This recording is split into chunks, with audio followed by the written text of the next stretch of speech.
Right, we can start. Hey.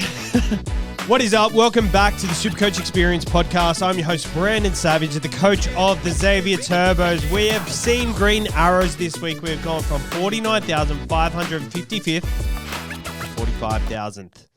Green arrows. It's a green arrow, baby. I'm joined here by the Pretenders, the coach of the Pretenders, Grant McCartan. How are you, Grant? Good, mate. Well, not in a SuperCoach sense, but everything else is going pretty good for me, so I can't complain too much. You always go on about how bad your SuperCoach is doing, but you always ranked a lot better than what everyone gives you credit for. Where are you ranked, and how's your side going? Well, this week you can say that I definitely am telling the truth because I was 95,000th for the round last week. Oh, wow. Scored 1,045, and I'm sitting 25K. So fortunately, I'm not too far away, but that was a big step backwards for my guys. Pretty much. Not much went right last week, and I think, as I've said a few times, my sit v starts, I don't know what to do with them, but I keep looking back at them and I would do the same thing again. It's just not working for me, so got to try something different this week, I think. I feel a lot of the same sentiments that you're feeling at the moment. I think the sit v starts have really killed me. Like, I felt really confident with the people I'm playing, but I'm just not playing them the right weeks. It seems like when someone goes big, they seem a lot more playable the next week. And my philosophy has always been, don't chase last week's score, chase the next week's score. I think I've been caught in the trap of chasing last week's score. Shibasaki, for example, I haven't played him all year. He scores 120 in the wet where the ball doesn't see a winger. And all of a sudden, why did my tactics change there? So he was actually my lowest player and subbed out for me. So it probably didn't hurt me that much because I would have played someone like, Purdue, probably would have, gained a few points here and there. But I think them points that I would have gained here and there are adding up quite a bit. I've actually done the research. So if I wasn't trying to be cute with all my trades, this is where I would be. I wrote it down somewhere and it's completely deleted. But I'd be the top 10,000 right now. So last week, I captained Jaden Campbell over Clint Gutherson, it was the risky option, but it was the safer of the risky options. Whereas everyone went Payne Haas. Yep. I went Jaden Campbell. That cost me 80 points. I last minute changed out Lachlan Hubner for Robert Toyer because I thought there was more upside in Toyer, and I just overthought it. I thought I was behind. Go there. So bit of a change around there. We go back to round one. Captain Terrell May over Tom Trebojevic, which if I just didn't think too much about it, Tom Trebojevic would have been the play, right? And then there was a couple of weeks ago where I did another poor captaincy choice. And I think it was only like a 50-point swing. But, yeah, 45,000, top 10,000. That being said, I'm happy with where my team is at. I hate saying this, ranked at 45,000. Happy where my team is at. I'm happy with the direction now. I think for a little bit I was lost, just not knowing where to attack, where to go cheaper in. But I think I'm happy with it. And I think moving forward, I think it's gun hunting season right now. Yeah, I think that's fair to say. I haven't gone into it in a lot of detail, mostly because it's always my belief that I love NRL first and foremost. I love SuperCoach. I think everyone who knows me knows that. I think everyone in the community is starting to work that out pretty quickly, and those that have been around for a long time in certain communities definitely know that. But I watch SuperCoach adds to my NRL enjoyment. It does. I don't want it to take away from my NRL enjoyment. So I don't live and die by the score at the end of the week. I try and I look back at my decisions and try and work out what made me make that decision. Of course, you're never going to make everything right. And if I was to go into it, I could probably say that the one thing that I'm disappointed in was when everyone wanted to keep Turbo to play against the Eels. I was hell-bent on getting Gutho that week, and I didn't. I went away from that plan. I sort of looked at it and went, you know what? I've been burnt before selling Turbo when I thought it was the right play. I thought it was the right time, and he plays a team like the Eels and just blitzes them. Obviously, we didn't know that it was going to come out with a knee injury or a knee knock that he already had, and then injure his other knee on top of the previous injury. So he had 3 different injuries. But hindsight's a wonderful thing, I suppose. Look, Gutho didn't. I still had the chance to go to Gutho before last week. I just had I had bigger fires to put out last week, and that was the. Did you want to say bigger fish to fry? I was going to say that, but I'm sick of hearing it on this podcast, so I had to. Look, Timmy's not here this week, so I'm pretty sure he's trademarked that term. I didn't want to be Timmy. I couldn't sit in poor Timmy. He's got enough going on upstairs, but he's going well at the moment, which I'm glad for. So am I. So, but yeah, no. Look, I mean, sit V start's been a nightmare. Captains, I've been pretty good. I did captain Haas this week, but I didn't have Gutho, so it wasn't like I had a heap of other options. I think I convinced pretty much everyone I know that if you've got Gutho, why not captain him? Yeah. Day game, X team, everything was set up for it, and it worked really well. So I'm just glad to see that there's lots of people doing really well. The only concern I have is that I do agree with you, but I think my team's in a really good spot, and I think it's gun hunting season. But I also think that most people are in a pretty good spot at the moment because there's so much cash gen. My team is... before trades this week was over 14.1 million, which I thought was pretty good. I've seen teams over 14.4, 14.5. I haven't had Sua Wong. I haven't had Nafahu White. There's a lot of guys that I've probably missed, but at the time there was no reason to really jump on those guys. Like White in the preseason, we all knew that the first 2 weeks he was going to score well with the Spencer suspension. But what we didn't know was that every single week a Roosters forward was going to end up with a HIA or some sort of injury that would. But you know what? That's what SuperCoach is about. It's about, taking some elements of risk and hopefully it goes your way. So yeah, I think it's I think it's gun hunting season too. Well, I just looked at my team value. You're looking at yours 14.1. Mine's 13.7. So. Is that with cash in the bank though? You got to add that into. Yeah, I actually do. Before trades, make sure you add your cash. That's a tip for players at home. Make sure when you say team value to your mates or whatever that you talk, whatever your team is, and then plus your cash in the bank because that's technically what your team value is. I think it's only 100,000, so it's still quite poor. But that's probably Iongi versus Walsh, right? Yeah, there. And you'd probably also chasing having over the last few weeks feel like you got to chase points where some of us have as I said, I was 8K. Like 2 weeks ago, I had a bit of a quiet week in the wet, but not a bad week. It was just a sort of survival week. And then last week was one. I've had one bad week this season, realistically, and I've dropped 17,000 spots for it. So I'm sure that, I think I said in a couple of chats this week, I had 7 guys over 700K this week before, like the prices have changed obviously a little bit now, but 7 guys, they averaged 57 for me this weekend. Like how often is that going to happen and none of them got injured. Yeah. It's just like, everyone else's guns went really well. Like Gutho was the guy to have this week and I unfortunately didn't have him. I think there are them weekends though where you don't need to rip apart your side to get those guys in. Like I think Gutho on the run though, like you should have got him when you first initially wanted to get him, but now it just doesn't make sense for you. So don't rip apart your team to do it because you've missed that big one. Yep. And I think my SuperCoach philosophy has always been get that player before the big score, not after it. I think we see a lot of every week we see a lot of 100 score chasing.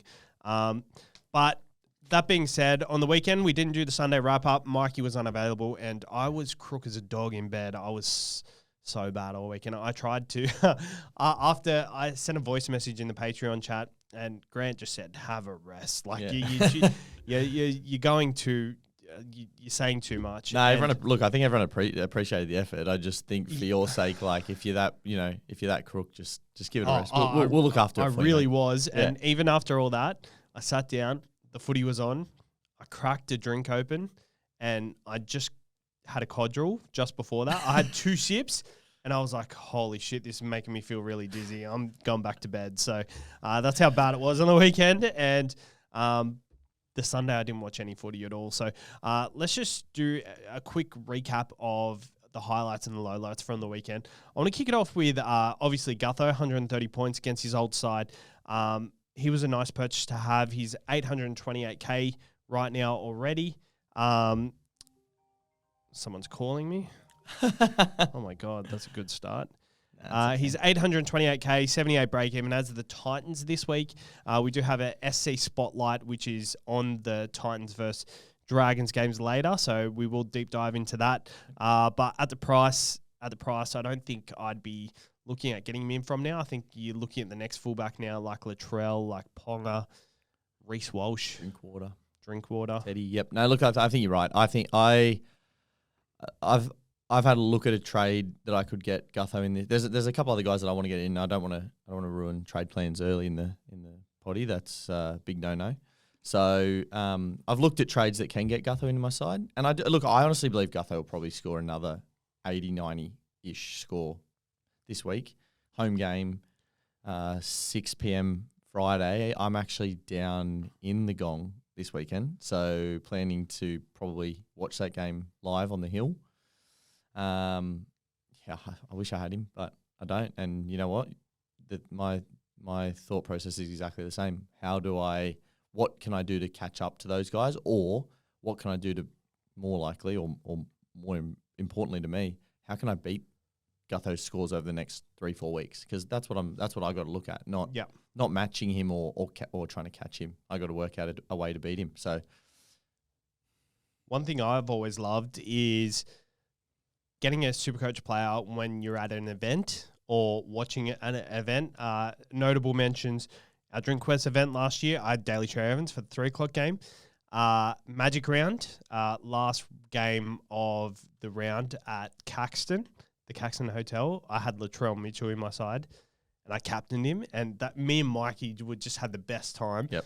So, to make SuperCoach enjoyable, maybe it's worth doing for yourself. Look, I've got Tui Pilotu, and I'm just gonna probably have to settle for the great man on the wing and hope that Gutho doesn't sweep as much this week, and Val Holmes just puts Tui Pilotu over. But no, look, I think that was that game was a really good game of footy. Yeah, the Eels Dragons game. It's probably, weirdly enough, considering the two teams that played in it, probably nearly the most watchable game of the round. It had everything. It was and there's really a lot of game, SuperCoach relevant guys in both those teams as well. So yeah, no, it was a really good game. I actually really enjoyed it as a Dragons fan who lost to a Zach Lomax field goal, as much as you can enjoy a game like that. But it was a great game of footy, and it was great to see like two teams lower down. I think it shows that how good the NRL comp actually is. There's a lot of teams that historically you would have a couple teams at the bottom who everyone just rolls over. And I actually thought it was a great advertisement for sort of the depth in the league. Like the Eels didn't just go, this is who we are now. They really came out and played a really impressive brand of footy. And they needed that game just to build a bit of confidence, and they've been building towards this. I think they've looked better over the last few weeks. Yeah, they're still licking points here and there, but that'll come. Yep. That'll come for sure. Iongi, 107 points. James Tedesco, 101 points. Categorize these in the same sort of section. Iongi has come back, and in a big way. He looked really good on the weekend, and I think we saw this coming. I think he's played a lot better than what his scores have suggested. But the fact that Eels just couldn't quite put it together, I think that has stunted him. But now he's finally got that big score, negative 19 break even. Predicted price rise of 63K this week with 36. But over the next 2 weeks, I think he can get more than that and go up to, 500K potentially.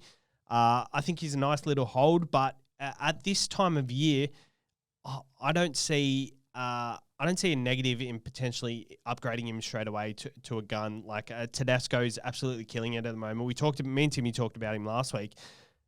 101 points. He's doing the same thing again in a Roosters side who you look at them on paper at the start of the year and you kind of think, oh, they're shot for injuries, but 1-17 each week. They're actually not fielding a bad side. Yeah, no, they're doing the best they can, and I think they've actually got. I think each week they've progressively gotten a little bit better. Mm-hmm. Obviously I'll jump the gun here a little bit. Hugo Savala, the man that you I love saying that name. The name that you said 40,000 times this week. Look, I don't know if that is a better player on that edge, but it does give them a bit of probably a better defensive option. And I think sometimes things that go unnoticed in SuperCoach impact are if your team's just getting run through, especially down one edge all the time, you're coming out of your own end a lot more than other teams. If you have a bit of steely resolve to you and you're forcing them to kick on their 40 or at the halfway mark, you're a better chance of starting your set on your own 20 or 30 rather than tucked down in a corner where guys like Tedesco, that's not where they're going to score points from. So Tedesco, to me, he looks so good. He's had 4 try assists and no tries, and he's averaging 80. Everyone was talking about, he might still be a bit expensive. He's priced where he should be at. I honestly believe that at $840K, a guy who hasn't scored a try, who is a known try scorer and has only had 4 try assists in 5 games, like maybe he's already in the right price range for a buy. And I think we all know what his run over Origin looks like. It's just, is it too early? They have the buy in round 10. I think round 10's a pretty easy round to cover for buys, that sort of thing. By then you should be well covered. I would think so. Cheapies are coming at us left, right, and centre right now. He's the highest averaging fullback besides Gutho and Pappy. Pappy has played 1 less game than him and had a big 133 score. Pappy has scored 4 tries. Yep. Tedesco, 0 tries, averaging 80.8, which is only 1.7 less than Pappenhausen. Gutho, understandably, has played 1 less game, but he's been by far the best fullback of the year this year. Kalen Bonga has had a big 129 score. He averages more than him. Jaden Campbell, Scott Drinkwater's been pretty consistent too.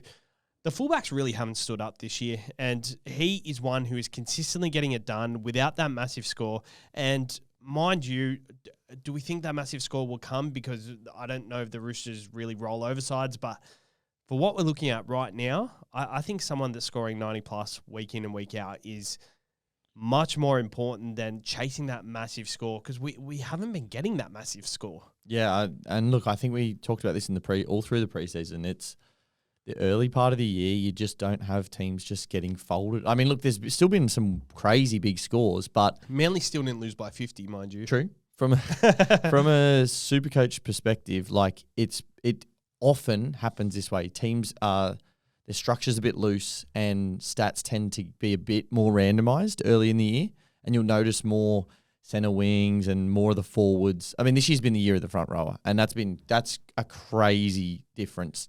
Just like, it's not even a tactical or any sort of difference other than a couple of guys who've just decided they want to be the premier front rower and seeing each other. They're all competing against each other, which is so awesome.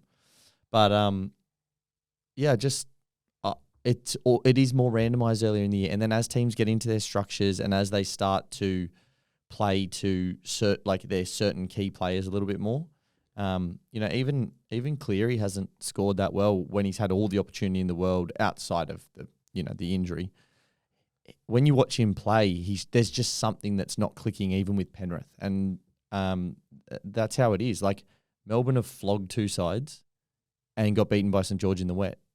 It's bizarro world a little bit to an extent, but we will start to see some more consistency, I think, in who gets the points, and that's where we'll start to see our normal guns roll through. Yeah, for sure. And I think this will come once teams really concede to the point they're not going to make the 8. So I feel like this first half of the year, we're not going to get that prior to round 12. So I think chasing that massive score, it will come. There will be weeks where it does happen. Like, I think the perfect example is probably like a Canberra Raiders who, they're up for weeks on weeks, and then they get Manly at 4 Pines Park, and then Ruben Garrett goes over for 4 tries. Yep. Like, I think they're the kind of weeks you have to target. So, like, from that perspective, I'm looking at it. The Sharks is a bad example this week, but like Penrith are playing the Dolphins this week off a win. Who Penrith are off 4 losses. Yep. I don't know we said this last week, but the Dolphins are off a high, and some teams keep that momentum rolling, and other times that they just fold because they're living off last week's win. So yeah. It might not happen this week necessarily, but I think they're the sort of situations we've got to be targeting rather than, the Cowboys lost by 40 last week. They're going to lose by 40 this week. So let's double down on that. So I think that's a trend we've got to pick up on a bit smarter, because I think we've been aware of it, but it's just been like, okay, they played like this week. They let in all these tries. They're really weak at the moment on this side. I think we've just got to be a bit more like less reactive and more proactive with how we're thinking about it. But this does lead me to my question of the week from Matt in the Patreon. We will do a Q&A episode just after this, so Patreon members will get this early. Now that we have the flex position, do you think the boost should be removed? I want to add like a question to this, and this is in relation to the flex. How do you think the flex should be used? Because I think at the start of the year, it was 3 fullbacks, no questions asked. I think in the last few weeks, we've toyed with ideas of, it could be a cash generator or something like this. But I think it's just get who you need in.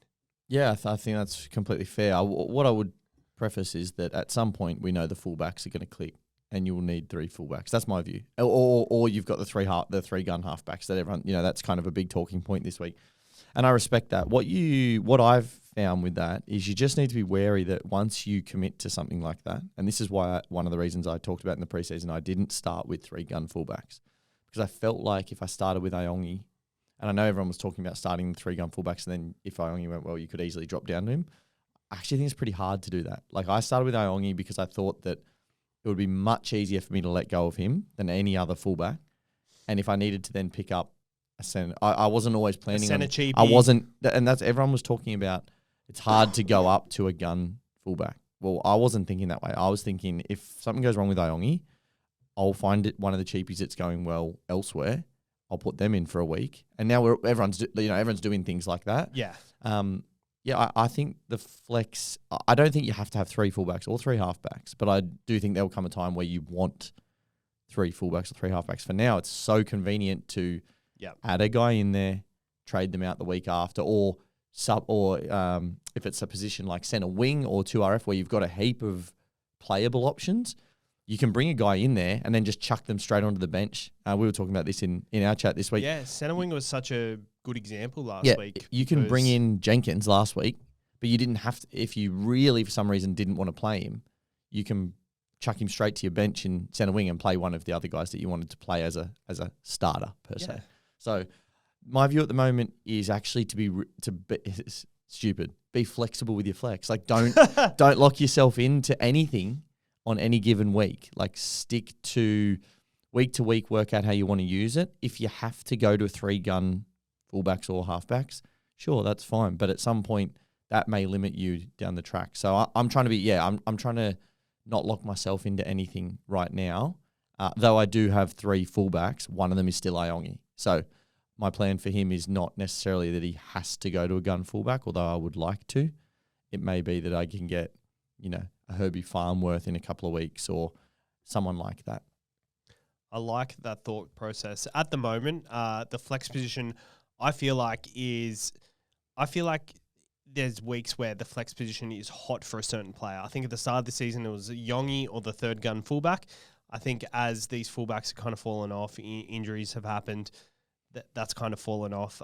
Payne Haas went in there for me, and I think he was a popular option in the flex at one point, and Jesus Christ, would have loved to start with Payne Haas in the flex instead of Reece Walsh. But he moved up to front row, so I was able to fix up that spot, hold Jack Williams another week, which was nice. Yep. And I actually figured that out last week. There was a decent move for me. Yeah, very. That was a good move that it worked out. Yeah. And then Tom Jenkins is up there for me now because I was able to hold Jesse Arthurs last week. I was going Jesse Arthurs to Tom Jenkins. Jesse Arthurs, given he went over for a double for 60, it's still 60 points that I wasn't going to have before. So, but that's why we kept him, right? Like I had the same. I said to you, I had this same conundrum last week. Yeah, I found a way to keep Arthurs when I otherwise would have had to sell him. Now it didn't turn out amazingly, but he's one of the few guys in the comp who you are actually banking on attacking stats. It might not be every week, but it might be. What he might, like the week before he had 37 or whatever. Next week it might be 90 with 2 tries. Like he's the type of guy who you like AJ was for a long period of time on that left wing for South. Yeah, you just know stats are going to get to him. It's the Ben Hunt edge by far, and I think that's just coming to fruition now. Yep. I think the hot players at the moment, and I said this in the group chat: Jerome Hughes, Eli Katoa, Nico Hines potentially. I think they're the hot players to be in the flex this week, and potentially Thomas Kahn if you can't get him in. Can get him in through other scenarios. We'll talk about them specifically very shortly. Just on the other, sorry, I didn't want to finish before we answered the first part of his question. because we have the flex, should we lose boosts? I don't think so. I think the whole point of boosts are that, I play a few different fantasy sports. I play a few different fantasy sports, and there's a number of ways that they navigate around that. This is just our way of navigating around, some weeks you really do want a third option, or on a buy round, you might want a fourth option or whatever it may be. But you've got to give people something. Like, there's got to be fun elements to the game, right? And the boost is fun. We all know that. It's very fun. It's fun. Like, everyone talks about boosts and having boosts, and oh no, I don't want to use my last boost. And it's like the most used word in SuperCoach. So I think I get where that theory could come from, in that the flex does give you an option for sort of, but that's more like dual positions. They could do something with dual positions because the flex is there, that maybe they could be more strict on it. Although I think they're pretty strict these days compared to where we once were. There's things like that, but I wouldn't change the boost system. No, I would say that the boost adds a good and fun element to the game. I think so as well, and I think the flex has come into the game to cover HIAs and injuries, to eliminate that element of the bad that might get the casuals not playing. Yep. Because they've copped 3 injuries 3 weeks in a row. I know plenty of mates who have just had a bad season because they've copped so many injuries early on, and they're just like, it's annoying. Yep. I don't like, it's just, it's an added element to the game, and I think it's actually been part of the reason why maybe I am struggling, because maybe I'm not getting that really, really low score, and some of them players are dropping out week in and week out. You've got 17 of your top 18. Maybe that is there's something in that. Well, it's definitely a new season for everyone, right? Like, no one's played with the flex before. No one knows what the perfect tactics have been. The tactics seem to be evolving week to week, and everyone, I think broadly, people are getting more accustomed to the tactics. But yeah, in your specific example, Savs, like, sometimes it does take a year to adapt to certain things. Like, you've always, I think, been a pretty quick adapter to different changes and rules within SuperCoach.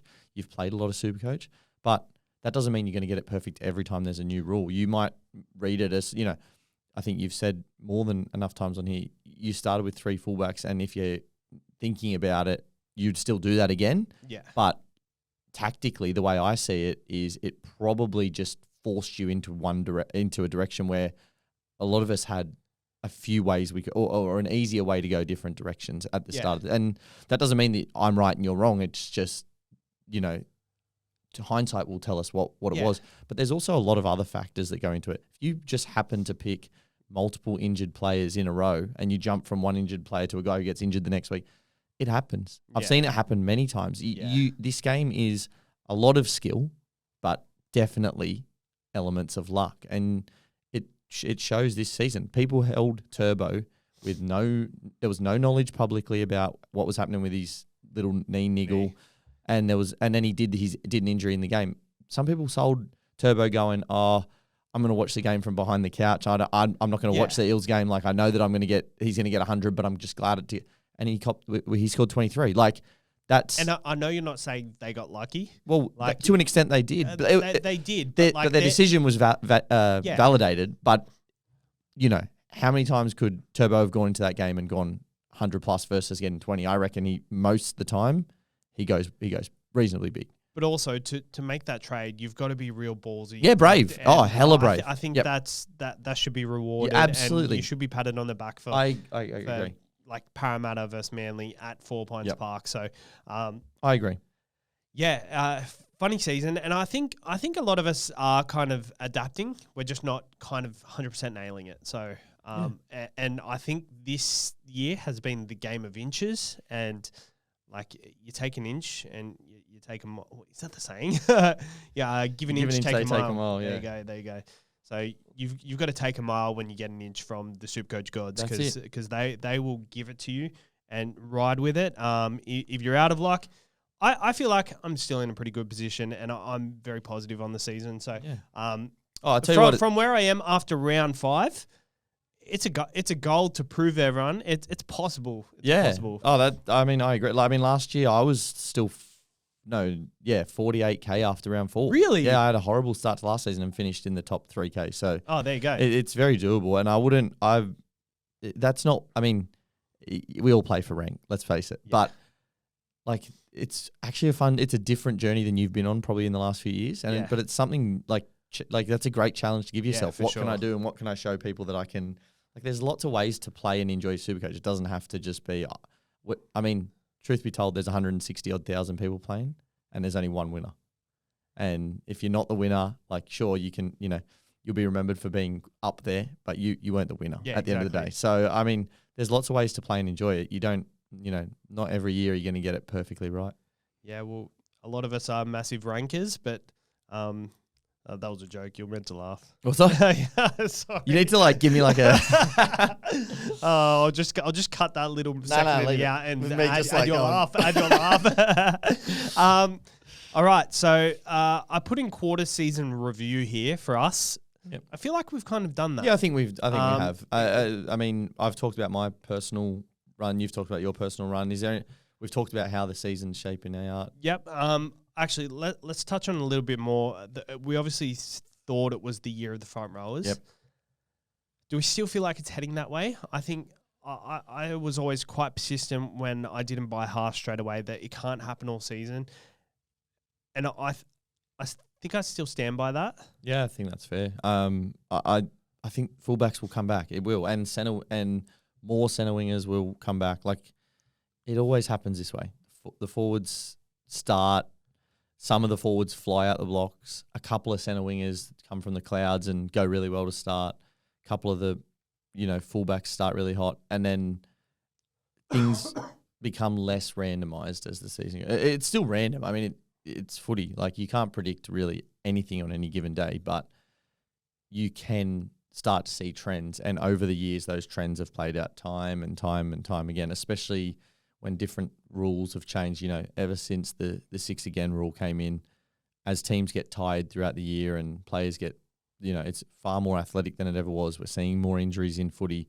Teams end up threadbare with players in certain positions. I mean, you've only got to look at, and we'll get to it, the Bunnies backline, like how they're trying to just find people to fill spots.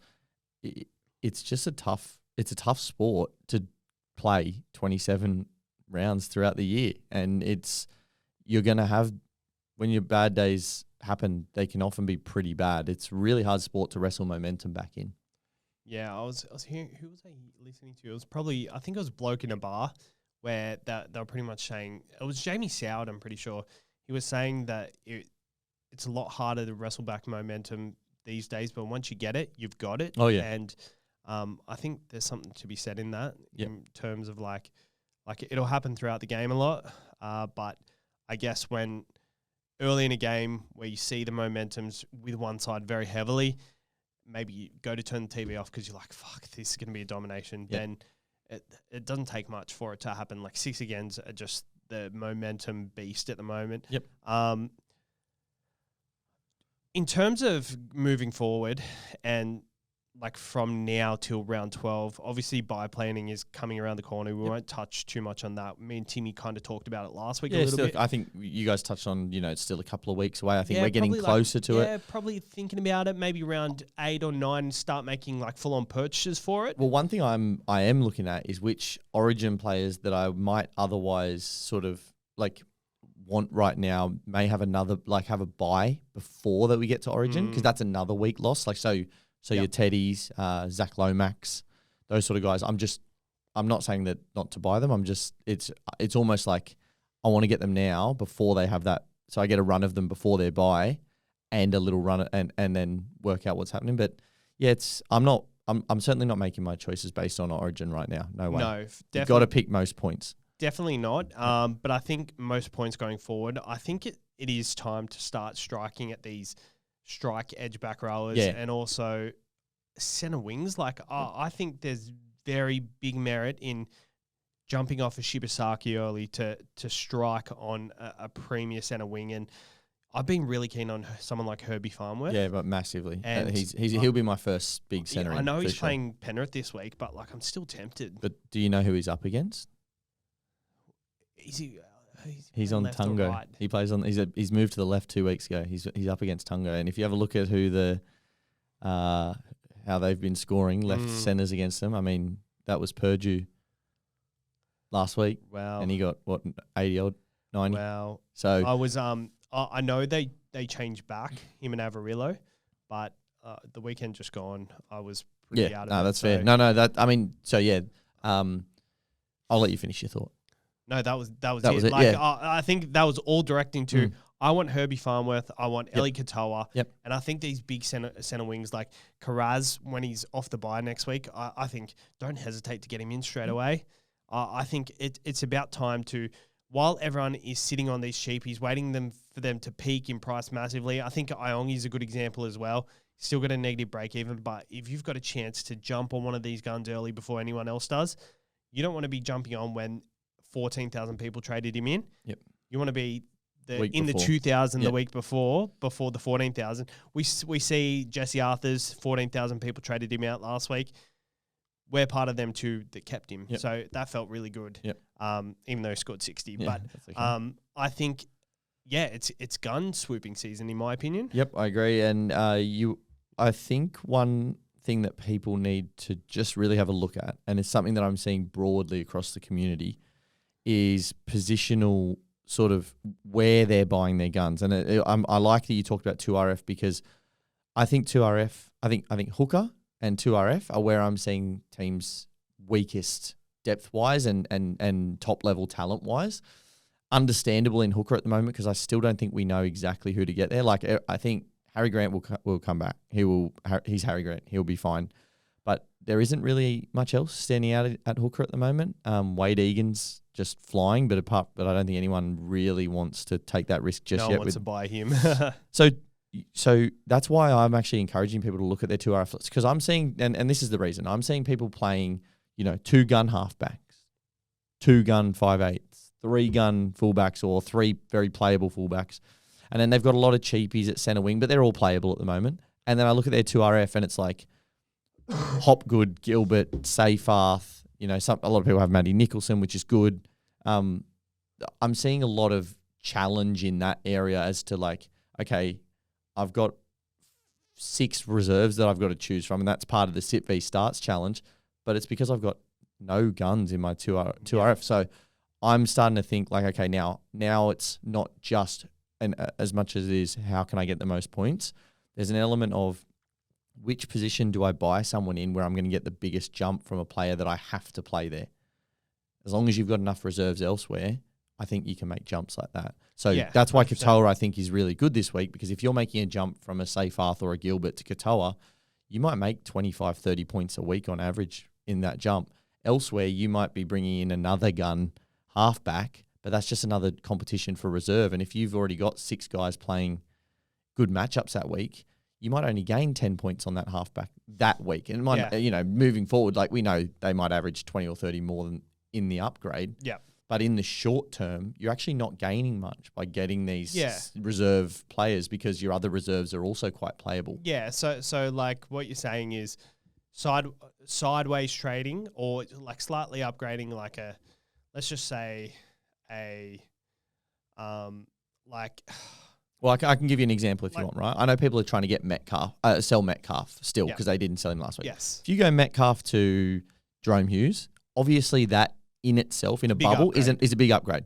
But you weren't going to play Metcalf this week. You might have been going to play Iongi, or you might have been going to play Purdue or Jenkins or something like that. That was your last reserve. So because Hughes is a reserve, you're technically playing him over one of your other reserves. And you might think this week, oh, geez, actually Hughes to Jenkins might, and it's not a great example because it's Hughes, but I get what you mean. That might only be 10 points. Whereas if you straight up go, I think Seyfarth or Gilbert could get 50 this week and Katoa will get 80, you know that they're both in your starting, you had to play them. So it's a straight jump.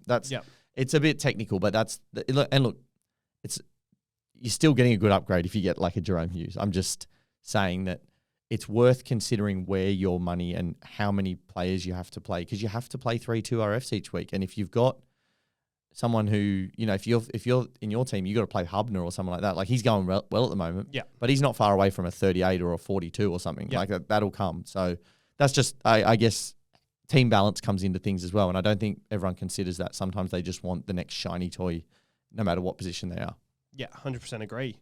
100% agree. All right, we're going to go over team lists. Finally, we're going to talk some relevant round 6 news. But the Dolphins play the Panthers on Thursday night, and forgive me, I haven't done the wrap up prior to this, so this is on the fly. And we've got Herbie Farnworth is there at centre. Nice to see. Gilbert is back. He is playing second row instead of Max Plath. So a lot of people probably didn't catch on this last week that he played, not last week when he was suspended. He actually played on the left edge last week. And he made a line break. He did make a line break early on that left edge, and he played the whole game on the left edge, and missed 12 tackles. So, I think he was named at lock that week though, so it wouldn't have shown up to a lot of people in the stats, but he 100% played the whole game on that edge. Yep. And for the Panthers, Dylan Edwards is back. Almotti on the wing. We've got Isaac Tungo in the centres there on that right edge. Tom Jenkins is at centre, and McLean can't be trusted in the centres, needing to make a decision whether to pass a ball or not. We've got Blaise Talangi. He's got to start at 6. I love that. To note, though, Jack Cole is out 1 week with a head knock. Cleary looked really good last week for 94, so he's one of the most traded in players this week. I expect a lot more trade-ins to come in. Mitch Kenny is injured with that shoulder. Luke Summerton comes in. Sorensen is back on the edge, and Papali'i back on the bench. This game targeting Farnworth, obviously. Yeah, I think he's a really good buy there, but I don't think many people will target him, so I think that's what makes him. So that's not the only thing that makes him appealing, but it is one of them. The other thing is next week, they play the Storm next week, I want to say. I'm pretty sure. Yep. Someone, can you fact check me on that while I do this? Yep. I believe they play the Storm next week, and that is the centre position that Nick Meaney's missing from, although Nick Meaney isn't a good defender anyway. Moses Leo is playing. Moses Leo there, and they targeted him quite a bit last week, and he got found. He did a decent job, but he also got found out a few times on that edge. So everyone looks at Penrith and Melbourne and goes, "Oh, Herbie's got a horrible draw," but I look at it and go, actually, matchup-wise, it's the only place they're going to attack at. That's what I think, and so that's why I think he could be a really good buy. If not this, if you can't get him in this week for whatever reason, because you're targeting your back rows or whatever, I think he's a pretty good buy. It's I think Penrith will be a better side with Dylan Edwards back, and then massively. He plays Canberra the week after, who Timoko's been struggling defensively this year. I mean, Herbie makes everyone struggle. To be fair, he's a hard man to bring down, but yes, specifically in these few weeks, like. This is where you got to look at your matchups a little bit more. If you really want to play SuperCoach and you really want to look at things, it's not just, and we will touch on it in the spotlight a little bit as well, but it's not just, who are they playing? And I know everyone kind of goes, oh, well, Penrith aren't defending that well this year anyway, but specifically they're not defending well there. And I think he's a really good buy. If I didn't have what I think is a pretty big issue in my fullback area, I would be really. I still am considering Herbie as an option this week. Yeah, I don't know if I can do it, to be honest. Yep. He's nearly 700k, but that Tungo matchup really Juicy. really tempting. For the Dragons are 1-7. Toby Couchman in at 8. Clement 10. Dylan Egan, popular cheapie of the week, keeps his position. Hamish Stewart there as well. Jacob Little on the bench as well. Hopefully he sees more minutes coming forward, or hopefully not for us super coaches moving some point. Forward. But I got a fair few questions on Dylan Egan.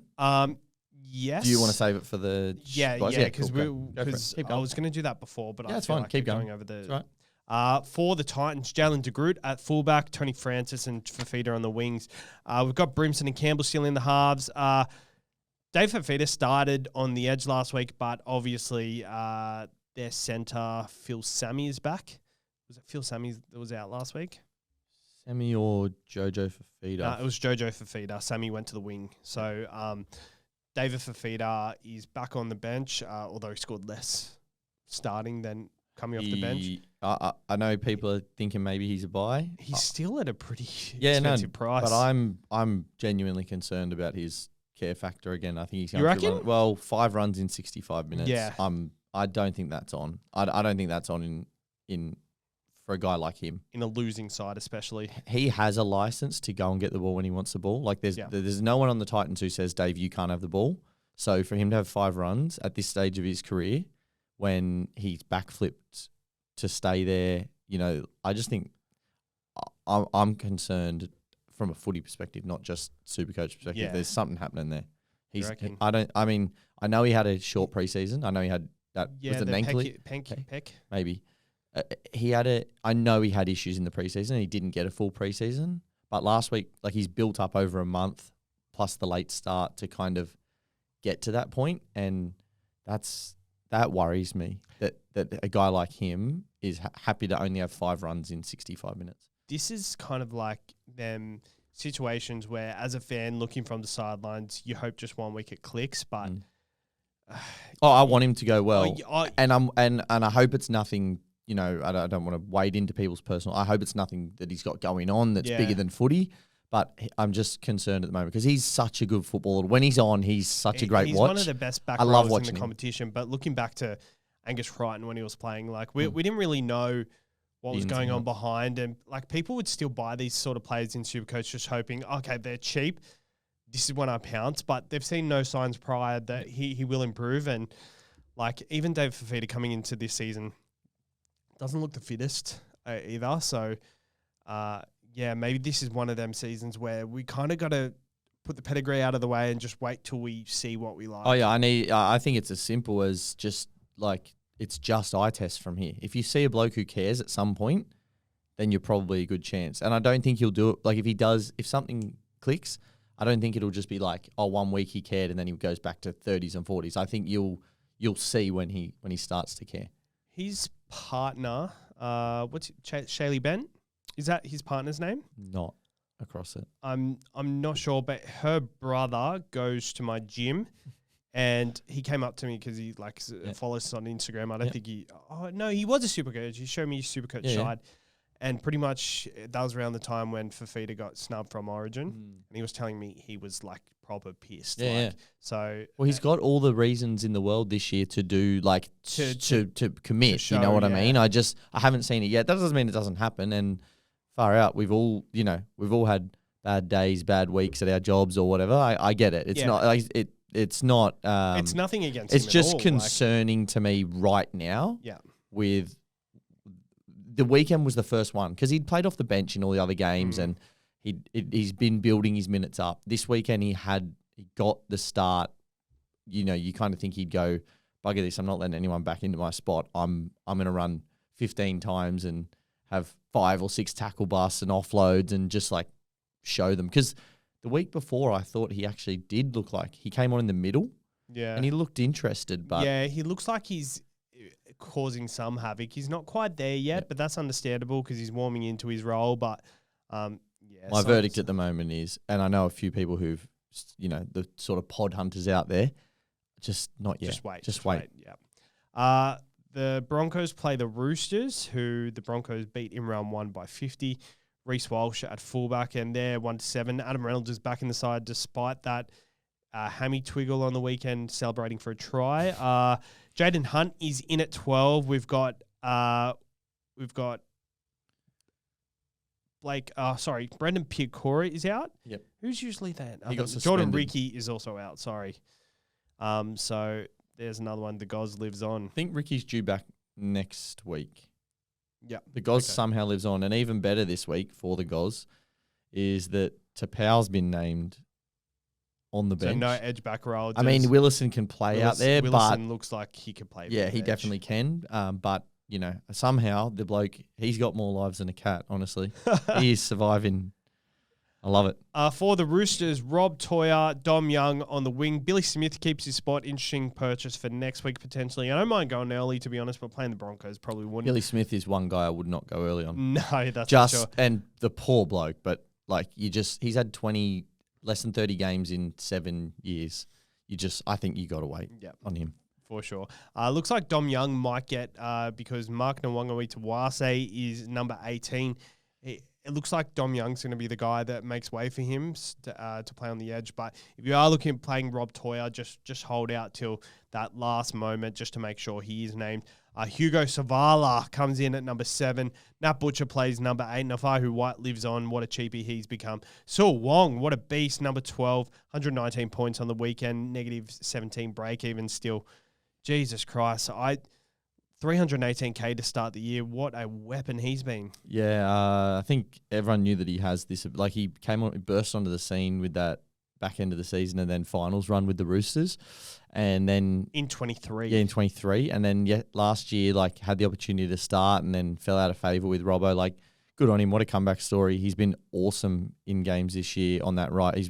Him and Toya have been bright spots on a bad edge at the moment. How crazy how many Roosters are SuperCoach relevant in a side that is like shot to bits at points, but just crazy to me. They're not even like okay options. They're doing unreal options. Their players are really you could easily have. If someone said to me that they like, I know you can't do it, but if someone said to me they had 7 or 8 Roosters in their side and named them, I'd be like, yeah, that makes sense to me. Yeah. I reckon that's fair enough. 100%. All right, moving on to the 3 o'clock Saturday game, Sharks versus Manly, and Hiroti, potential cheapie option to look out for. Keep an eye out this week, 288K. Looked actually really good last week. Yep. Looked really quick off the mark and very similar to Iro. And Hiroti's been around the traps for a while. Yeah, he's been around for a long time, hasn't he? Only thing that I could think there is like Stone Street's been pretty awful under the high ball. So obviously there's no point rushing Hiroti in this week, but I just wonder if there's a world where we're all thinking, okay, when Iro comes back, he just drops out. But I wonder if Hiroti can maybe get that right wing spot until Katoa's back. Probably a good thing. Stone Street just were you really talking about it like it was a bad thing or no? A good it's thing? A good thing. I think I just meant like it's if you're a gambler and you've got people are going Billy Smith. We're super coaches. We're all gamblers, of course. So responsibly, like Hiroti could actually last longer than it looks on paper. Yep. Hiroti is actually running at Room Garrick this week, who defensively has been pretty awful. He always has a mistake in him. He actually defended, funnily enough, last week pretty well for quite a long time, and then just made 2 really bad mistakes. There was one bad one. For the Manly Sea Eagles, Lehigh at fullback still. Clayton Falalo keeps his wing spot, who is an under-the-radar cheapie if you need someone there. We've got Takiaho's back in the side and not much else doing there. For the 5:30 game, the Rabbits play the Cowboys, and there's a bunch of changes for the Rabbitohs. Ewan Aiken is in at centre. We've got Latrell Mitchell at 5'8", dual potentially. Mate, he might be the first triple player the way they're trying to give him duels this year. So yeah, Cody's out for 2 to 4 weeks with a hammy, so hopefully he keeps that. I actually like him at 5'8" more than centre. For SuperCoach or just as a general? For SuperCoach. Yeah, I think that's fair to say. I think hands on the ball. Yeah, but he did look good at centre on the other night. He looks good. He did. Look, the only thing you could accuse him of on Friday night was trying too hard. He tried a few things, but he iced the game when it mattered, and that's the type of guy he is. With Latrell, historically he has been kind of quiet in that 6th position. So I think in the Patreon we'll get it up later in the week and just find out his exact stats at number 6. But from what I remember, he was pretty quiet there, so I wouldn't rush to get him. I don't think you can rush. He's 860K, right? But and only available fullback. But in saying that, it was pretty clear in the second half of that game that he was the lead half and Sullivan was just there to get him around the park. So if there's going to be any attack, it's going to be down that left edge and it's going to be through Latrell Mitchell's hands. 100%. Lockie Hubner at number 13, but to note, I've just pointed out his name because it's a 4-forward bench now with Jaden Sullivan moved up to the starting side. Liam LeBlanc, Saliva Halavili, Talis Duncan, David Moale. This is also bad for Pete Mamazelos, who has, I think he's escaped a lot of 80-minute games in the last few weeks. If there's no injuries, he probably plays less than 80, potentially 70. For the Cowboys, Scott Drinkwater going well. Robert Derby, cheapie, who's gone under the radar, but probably rightly so. And not much else doing for the Cowboys there. And the last game in Darwin, Parramatta play the Raiders. And to note, actually, them 2 games are in Perth. The Sharks game. The Sharks game and also the Rabbitohs game. Back to back, right? Back to back in Perth. So instead of 5:30, it'll be 3:30, and instead of 3 o'clock for them, it'll be 1 o'clock. Yeah. So just have a look at forecast. It could be quite warm over there, and to be honest, it'll probably be. I know that a few teams, including the Raiders, have spoken quite openly, Sharks as well, about how hard it was to travel to Townsville when Yep. they played the Cows already up there this year. It wouldn't shock me if the Darwin game is affected in the same way, if it's quite muggy and challenging for the forwards particularly. Let me just double check the weather before we do move on, feel because free. I feel like we're not going to be talking about this anytime soon. So Optus Stadium in Perth. Should I type in Optus Stadium? Is that right?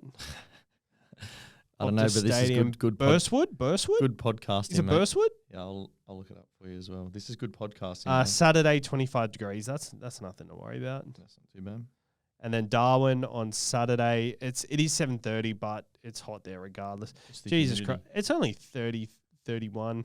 Oh, only 31, and how much? 31 with rain. That's awful.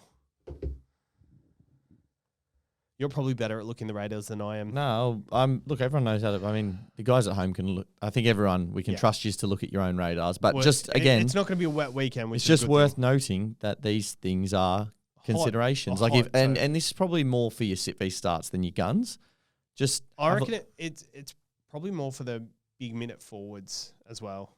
yeah, no, I agree. That's what I mean. Like, okay, yes, but I'm probably not gonna not play one of those guys. Well, like Lockie Hubner, based on all them factors. Oh yeah, I'm not. No way am I bench. playing him this week. Yeah, exactly. Yeah, but he's a great guy to have as your fifth or Yes. sixth. But yeah, no, good. It's a good call, and that's what I mean. These are if you really want to dive into things. I mean, look, I can't really talk. My sit v start's been horrible, but Yeah, same. I do look at these sorts of things in making those decisions. It just doesn't mean the outcome is always correct. Yeah, agree. All right, Parramatta play the Raiders at Darwin. Yongi fullback. Zach Lomax keeps his wing spot. He's actually pushed out to the wing, and they've kept that mediocrity in Sean Russell in at centre. Kidioni Katonga, I reckon he's one of the cheapies of the week at 320K. I think I've been hot on him all preseason. I really like him. Probably a bit out of where I would like to pay for him because he was 200K a couple of weeks ago. But if you are looking for a cheapie at that price, not too bad. Riley Smith, number 9. Dylan Walker, 390K, big break even. So I think he's another look for SuperCoach. Look at Minutes Watch this week. Have a look at that.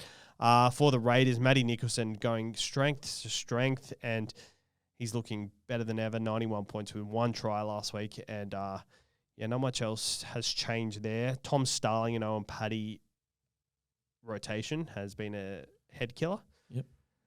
Anything else for you there? Nah, I mean, Lomax Megapod. I like him, yeah. Yeah, I think but again, he's one. I mentioned him just before. He's a guy that they have the buy in 2 weeks. So you'd probably, if you're thinking about him, you want him this week. Yeah. Because you're going to then get 2 weeks where no one will touch him else. And then after the buy, it's already like round 9. And are people going to bring him in round 9 before Origin? You might get a pod like him for 5 weeks of pretty much no change in ownership. I mean, that's hard to do. You don't see that very often. Yep. People could still bring him in post the buy or something, but yeah, I think he's pretty good. A pretty good player to have right now. Nicholson, that extra stint when Hudson Young got Simbin, where he went to the middle and covered that for quite a bit. I mean, he was phenomenal in the second half. Yep. He scored his try early, but he actually was more important for the team as the game went on. He looks really, really good. I wonder what they're going to do with Hosking when he comes back. Hosking 13 potentially, Nicholson 13. I don't know. I think they offer a lot more, either of them in at 13 than Smithies does. But also, I think Smithies has been pretty good for considering. Yeah, Smithies been okay, pretty decent off the bench. But my concern is there's a lot of Raiders forwards who aren't running. I did a bit of a stats deep dive at one point last week. Adam Mariota and Morgan Smithies are both averaging under 7 runs a game, which is mildly concerning. They don't play huge minutes or anything, but if you want guys coming off your bench, you want them to be your runners and not just there to tackle. So I don't know what they're going to do, but Horsburgh probably deserves a 13 for them at the moment. Yep. How you want to if you want to put a number on someone's back, that's fine. But there's some. I mean, it's typical Ricky, isn't it? There's some weird rotations going on, but Paddy's earned the role that he's got at the moment. That mid-20s minutes, he looks really good when he's on. Yep, 100%. Melbourne play the Warriors, and Moses Leo comes into the centre once again on the weekend. And for the Warriors, Taintul Peaky, Pompey on the wings, Leotauer, Berry in the centres. SuperCoach-wise, nothing else there. Val Mega and Halabasima are on the bench. Trent Liero, 64 and 65 in consecutive weeks, 500K. It's probably not the time of year to be looking at someone like him, but I would have loved if he went down with an injury and like dropped in price. So I would have seriously looked at him if he was a nice price, but yeah, just he looks good. Point that out. But there's a number of Melbourne players that are pretty interesting, but I don't think we have to, I don't think we have to call out all the guns every week. That's for sure. 100%. Knights play the Tigers. Ponga is in, Schiller is out, and McCarthy is in on the wing. Finnish Crossland comes in at number 7 because Jack Cogger is out with... Dislocated his finger and played with it out for the last 25 minutes of the game. Has to get surgery. They could not get it back in. They tried. Matt Arthur comes onto the bench. Thomas Kant keeps his spot at edge back row. We'll talk about him shortly. And on the other side, Jerome Luai and Lockie Galvin are back. Skelton is back. Dewey, Taruva, Skelton are all back. Seafarth, Coruscant, May. They're pretty much back to full strength, except Latu Fainu isn't there, so he wouldn't have made the side anyway. So that is the team list wrapped, done and dusted. Let's talk about our best buys for week 6. Best buys to come out of last week. We've got a couple here. Kant versus Egan. I think you could say Kant versus Egan versus Katonga, because that's probably they're probably all three in that very similar sort of consideration range. I think Katonga is the guy that he's definitely the second guy. I think you look at some of these guys first, but Katonga, is he much more playable than these other two? I don't know if he's much more playable in the short term than Kant. I think Kant's probably the most playable of the three. But I also think Kant's got the highest risk of the three. So if you're the type of person who you might have saved a couple of trades or you've saved a trade even, and you're happy to bring Kant in knowing that if something, if Lucas strolls straight back into the side and there's not much of a minutes role for Kant, that he's only got, 2-3 weeks, then that's perfectly fine by me. But to be honest, I would have Katonga actually. I've got Egan 1, I've got Katonga 2, and I've got Kant 3.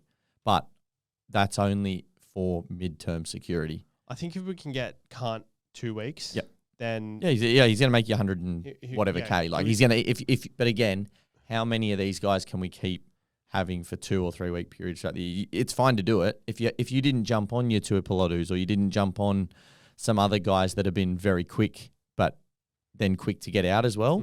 I think Kant's a great buy. I got no dramas with that. If you were asking me who's going to make the most money in the next 2 weeks, I think it's him. It's definitely Kant. I think Katonga with Mitch Moses to come back, playing on that right side. He's playing big minutes. On the weekend, he actually had his most, Katonga had his most runs by a mile. He scored. And he was so involved. He looked so much better. I don't know what the change was tactically, but they got him the ball. Well, he's also coming back from injury in the preseason. I saw in the preseason games, this is what I saw in the preseason games. 77 points. He had 24 points in tackles, which is a bit down from weeks prior, 33 and 34, but I think we can give him the pass there because the Eels did a lot less tackling. Yeah. Well, that's a good thing, though. Like, if he got 77 and his tackles are down for a week, that shows that, when they attack, he might be involved in the attack. Exactly. There's positives there as well. 23 points in runs, so that was 10 runs over 8 meters, which is really good. It's a really good ratio compared to his ones under, which was only 3. And the attacking stats came with it. He got a line break. He got an ineffective offload. He had a forced dropout, and he had 1 tackle bust. That was one of the great back rower kicks I've ever seen. He kicked that from 25, 30 out on the run going towards the sideline and landed it perfectly in the in-goals for a dropout. It was a crazy kick. I like Katonga. I've liked him all preseason. It does suck that he's a bit lower in price, but I think now and in 4 weeks, he'll be a good play now. He'll be a good play then. Yeah, the only thing is, obviously you got to factor in the buy, but I think he's going to be playing 80 on that edge. I think he's got that spot now, and you can bank on him having that outside of injury for at least 4-6 weeks, whatever, plus. He had that spot locked down in the preseason as well, and we all jumped on Kelma Tuolangi because we thought next to Mitchell Moses is going to get that attacking ball. He's only going to get better. Yeah, I agree. And as his first career goes on, he's only going to get better. Thomas Kant, 88 and 62, 46 in tackles and 30 on the weekend. He's had a line break in every game, 26 and 23 in runs. So the base is very good. Oh yeah, it's closer to 50. He has a proper crack. His base power is what I would call elite for a back rower.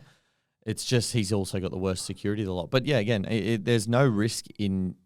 He will play 2 weeks of footy minimum, and he plays. So he will make you 120 to 150k. Well, he gets 40 points this week, which is lower than the base. I'm telling you what it is, and I think against the Tigers, we saw as a grindy game in that first matchup between these two. Yep. It's going to be a grindy again, hopefully. 40, he'll shit in 40. Yep. And he makes 97.4K based off that. And then he'll have another negative break even. And just based on that, he will go up to, just looking here, he'll be up to 445K in 2 weeks. Yeah, I think that's possibly a little optimistic. But again, that's based on 54 and 54. I think he's going to make, I think he's going to make you 150K. That's what I think, right? Again, that's a safe estimate, I think. It's just a question of, are you ready to then use that money? You know, in 2 weeks, you have to jump off him potentially. Yep. But maybe not. Maybe he gets a bench, and he has played well enough to maybe earn a bench spot. I've got no issue with that. It's a nice price to get to, though, to be able to upgrade. Yeah, I don't disagree. You only need 100 or 200K to upgrade. Yeah, I don't disagree. But I mean, I'm happy to touch on the reason I've got Egan at number 1. And it's not just because I'm a Dragons fan. Well, you've got Egan at number 1. He's coming off the bench, playing 49 and 53 minutes. Negative 35 break even, 47 and 52. Yep. So work rate's really good. He's been long touted as a real as our number 1 talent. He was nearly a bolter last year to start on the edge. I remember he's been touted as our number 1 talent for quite a while. Yep. So he came in and played the week that Gula got Gula played and got suspended in. He's been covering. He'll cover lock and back row. So you'll have a look if you have a look at the minutes. Luciano played 49 last week, and DeBellin played 60, and we went to extra time. So Egan literally got the minutes that both of those guys left, I suppose. So he's taken over what was Raymond Fatala-Mariner's role, and he's beaten him to that spot after 2 games, I think. Deservedly so. Yeah, he's been fantastic. He's also 100 or 80K cheaper than Kant and 130K cheaper than Katonga. So he's got that extra bit to make. It will take him a while, but I think he's won that spot, and I think he will continue to play in that role. The fact that he's Luciano wasn't injured on the weekend. He played him to the bench, and there is a world where in a period of time he is starting over Leilua. Leilua's a good footballer, and he probably won't start over him. But the fact that he's already taken 31 minutes off him on that edge says a lot about what Flano thinks of Dylan Egan. Do you think at this time of year, though, people are looking for someone more playable? Is he playable coming off the bench? Well, that depends. I guess it depends on your 2RF structure. A lot of people are looking to get rid of Gashevsky. He's a great guy to do that. A lot of people are trying to downgrade a Seyfarth or someone like that, but so that they can also upgrade to Katoa in one of their other. So 2 forwards, 1 down, 1 up. If you've got to play someone or you want to play Kant, go for it. I don't have an issue with it. I'm just happy to sit a guy in that sort of 5th, 6th 2RF and let him slowly make me money. I think at some point he's going to be worth 400, 500K. Yeah. And he's going to have that week where he scores a try as well. I mean, and you know what's coming. We have a Queensland Origin back rower who I'm pretty sure will play again this year, Jaden Sewer. So there'll be a week, I think, that's a while away. Good point. Where Dylan Egan plays 80 minutes on an edge, potentially. Look, these are all... They don't play round 12, though, so... Yeah, but you got people... does he back up? There's lots of... Look, I guess my point with Egan is he's won that spot fair and square. Yep. Kant hasn't, and he won't keep that spot over Lucas. He may still have a pretty decent role off the bench. It's possible. That's how I see it right now. Katonga and Egan have won their spots fair and square. I'll tell you what I also like about Dylan Egan. I think, unlike, Katonga's different, but he's just got a try. He's had a big performance. There's a good chance that could be his biggest performance of the year, and he could kind of plateau from that. And you could be relying on that score to get his peak in price. Whereas Thomas can't. It's going to be a very short cash grab, and it could be off the bench situation where you got to get rid of him quick. I think Egan's going to be that guy that it doesn't matter when you sell once he peaks, because he's not going to fluctuate too much in price. So that's what I do like about him. I like how he's scoring 50 with ease. He looks like a goal or two. Well, his base power PPM is about 1, and that hasn't, like, he's played on an edge for quite a bit of that. Like, he really has a crack. He's actually noticeable for a guy who's played 2 games. Yeah. Like, you see him out there and you go, oh wow, he's Is that because he's got red hair? That helps, I think. Yeah. No, but that's just how I see it. Look, I think it's a gun moving week, as you talked about. Like, it's a week we want to get guns in. Yep. But I don't have a huge problem with if people don't have pressing matters or a gun they specifically want this week and they can wait, in getting both Egan and Kant or something like that this week. I'm not against it entirely. So you're going Egan first, Katonga second, and Kant third. Yeah, but again, I'm playing the security game. If I was a short term or a gambling man, I think Kant will make the most money in the quickest time. Yeah, because I think we'll touch on my trades, but I think mine might contradict that list a little bit. There's nothing wrong with that. As I said, the other thing to think about is Dylan Egan gives me an extra 80 or 130K over the other 100%. two. So that helps. All right, let's go to our SuperCoach Spotlight game, which I think we just accidentally nearly missed. And our Patreon, we put out the vote to our Patreon members, and surprisingly to us, they voted for Titans versus Dragons. I was very surprised with that. Not necessarily because it isn't sort of an interesting game, because I think it will have SuperCoach relevance, just because I thought there were some other good teams that people might want to hear about. Yeah, well, I guess it's always going to be like that. Like, it just depends on what pods people have that they really want to vote for. Yep. I think they only won by like 4 votes this matchup. But some key stats I found from this. So I'm looking at all sort of SuperCoach perspectives and what each team concedes. The Titans concede, the biggest average they concede to players is 66.25 to fullbacks, which is... that is nothing compared to what a lot of other teams are conceding. Let's say, for example, the Dragons, they concede 85.25 to fullbacks, which is kind of, it's a bit confusing in this sort of stat. So this is the number one position that both sides concede to, is fullbacks.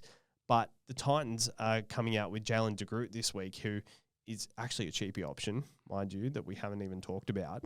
They average 85.25, and that's by far the most points they concede to a team, but it's to a SuperCoach irrelevant fullback. So does that translate somewhere else? Whereas on the other side, Titans average the most to fullbacks, which is Clint Gutson, but it's not as much as a lot of other teams who concede big points to fullbacks. So I think in this, it's kind of contradicting. I did notice that front rowers and middle forwards that the Dragons conceded a lot of points to.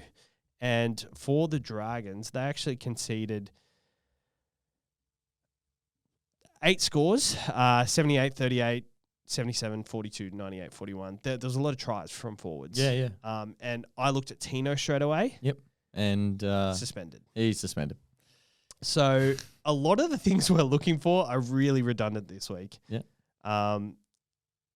Have you got any comments on what I've said so far? Yeah, well, I'm not on what you said so far, but it matches. So as you know, we've talked about it. You're getting the stats for the SuperCoach, and then I'm trying to project that into what that looks like on the field, and that's sort of the reason for doing something it's a crossover between SuperCoach and a bit of NRL stuff as well, but mainly for SuperCoach reasons. So I've got a few points. I hope it's not too long at points. I'll probably try and cut down on it, but just like Dragons have a clear left side attacking favoritism. I think we can all see that. You'd have to be blind not to see that this year. But Gutho has swept both sides. The right winger has scored a number of tries. We're running a 4-man prop rotation, so only 4 players involved as props, which is why I was pointing out before that Dylan Egan specifically covers both lock and edge, because the 2 hookers have been sharing minutes, and then we're only using 4 props. So the props are in a minute split. It's been Couchman and our lowest minute prop, and Gula and Hamish Stewart. That's how it's been rotated. I guess on our left edge, given we've been so strong there, the forgotten man is Val Holmes. No one's looked too much into him. He's sort of 700K now, down 80K on last year. He's gone 70-70 in back-to-back games. I think our shape sort of dictates that he will be involved in games. He might not be a great buy right now, but I think that he's sort of the forgotten man that no one's talked about. In terms of shape, what the Dragons are doing is a bit of an old school double block run play. Like teams have gone away from it because it's not very direct. It's kind of an angled block play, and it's a bit old school in the sense that if you've got a really good defensive center on that side, it's sort of easier to defend than some of the current plays. The reason it's working for us is that we need to do something like that because we don't have as much talent. Now we do have Holmes. I say that we got Holmes, we got Gutho, but there's not much speed in our edge attacks. And when you run that double block play, the idea is you can run more variations. So it's got a lot more variety to it. What that means for SuperCoach is, I think, is that Gutho is just going to be the guy. Like it's as simple as that. Defensively, Dragons, we can see tons of points to two spots, fullbacks and middles, as you pointed out, and that's because our worst decision makers defensively are our centers, and again we have no speed. So that's through the middle. You can get our centers don't really have the speed to sort of cover the really good talented teams in the comp, and our middle forwards don't have the speed to keep up with the teams that sort of roll over the top of you. So that's where you're going to concede points on those teams. That's my take on the Dragons. Do you want me to touch on the Titans as well?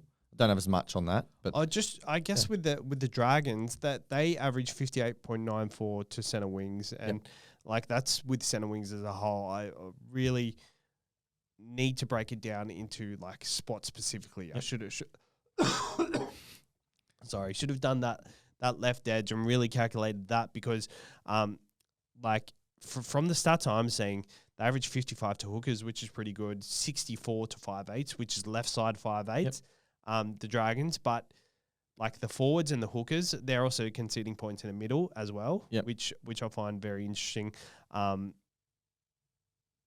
Where are we going with this? Well, if you're looking for why that 5/8 and that full, that's where we concede, right? And you watched Dylan Brown and Iongi expose that literally on the weekend. Like Iongi scored right through that our right edge defensive side.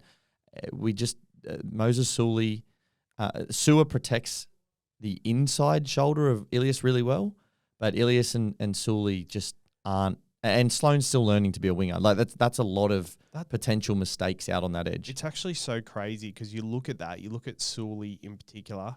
He's probably a better defensive center than what Val Holmes is. Yeah, probably. But he's probably a better.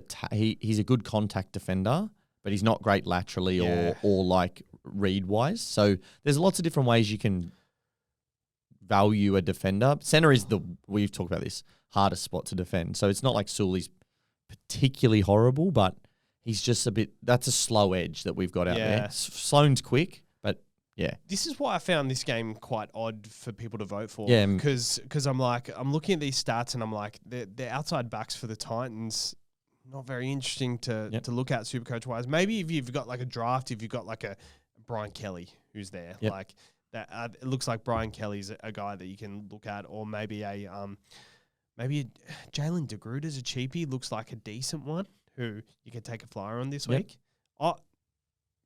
Not a bad option, to be honest. Yeah, I don't disagree. Look, his ball playing looks okay, and like an AJ Brimson, average 64. Well, that's your guy, right? That's the spot that where points happen to Groot and Brimson. Are they as scary as some of the other 6-1 combos in the game? Possibly not, but I mean that's where I'm expecting stats to come this week if they come. Yep. I just want to touch on I won't go through the structure of the Titans because they're going through a bit of a. It's a bit hard right now because they lost Kinney. Their structure has changed completely how they're doing it, and I might need some. I think we need some more time to do that. But one of the big things that I've seen is they've put away their offload the last 2 weeks, and it hasn't helped them in attack. I mean, the Dolphins swallowed them up last week. Campbell needs to run the ball more. He's a better player when he runs the ball, and defensively, which might interest those listening, you've already covered Gutho. They concede a lot of points through the middle, the Titans. They're not a great team. I mean, you saw Daniel we all saw Daniel Saifidi just run through them last week. Hookers and middle forwards, they concede a lot. But surprisingly, and this was surprising to me, and maybe it's not surprising to some other people, but they are easily a top 8 defense this year, statistically. The Titans are a top 8 defense. I've noticed this too. And I have now thinking about it and having tried to watch a few videos to give you guys some proper information. Like, they actually are defending really well, and I think it's down to a couple of things. The middle hasn't been that good. It should be better.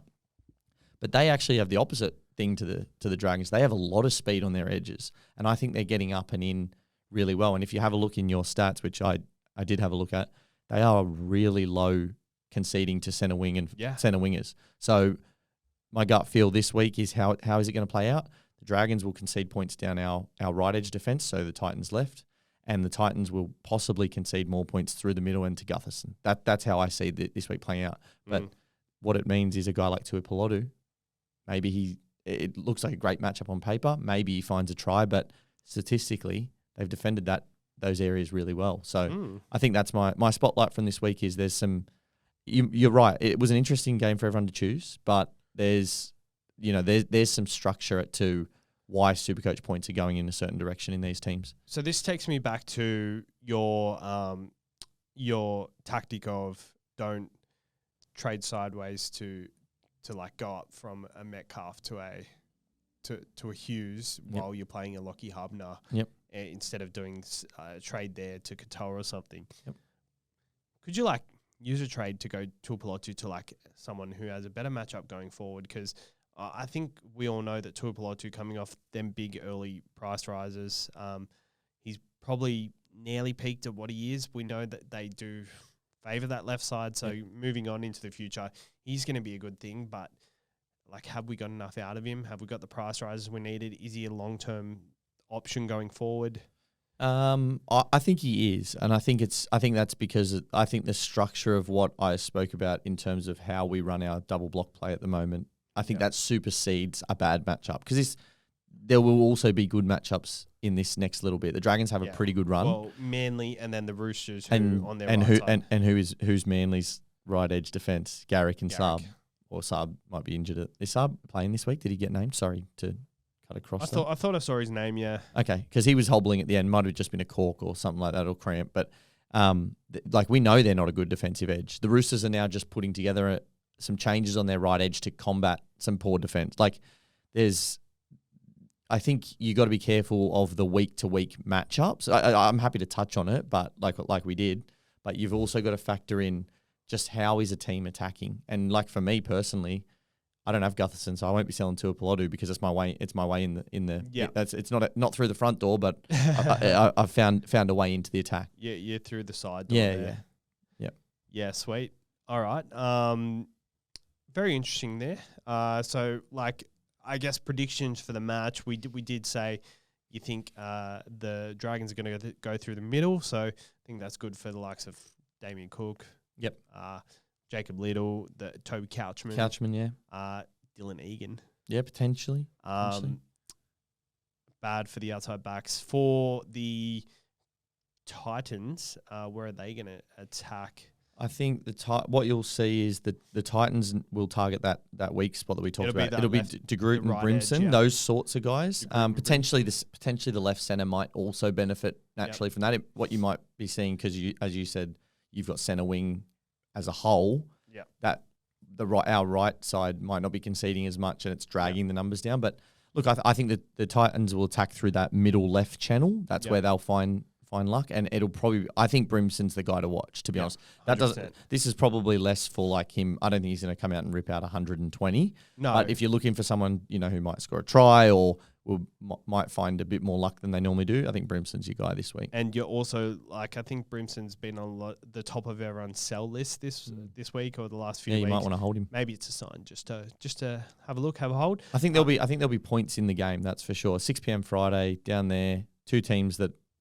Dragons coming off a tough loss and Titans getting hammered. I think there'll be two very hungry teams that turn up. Yep, 100%. All right, let's go through your pickle of the week. Yes. Brought to you by Picklebet. Head over to picklebet.com.au. Use the code TURBO. We did our tipping point last week where we get all our tipping point people in a multi. That nearly hit. Ooh. It was very close. I think we only had 2 out of 4 though. But still pretty close. That was the best one we've done so far this year. So this year will be different. But This week it will be different. The tipping point. But what is your biggest pickle of the week? I'm sick of harping on about it, but my biggest pickle of the week is that I don't own Clint Gutherson, because I think with the layout of the round, he's a great captaincy option. You reckon? Yep. Ooh. Well.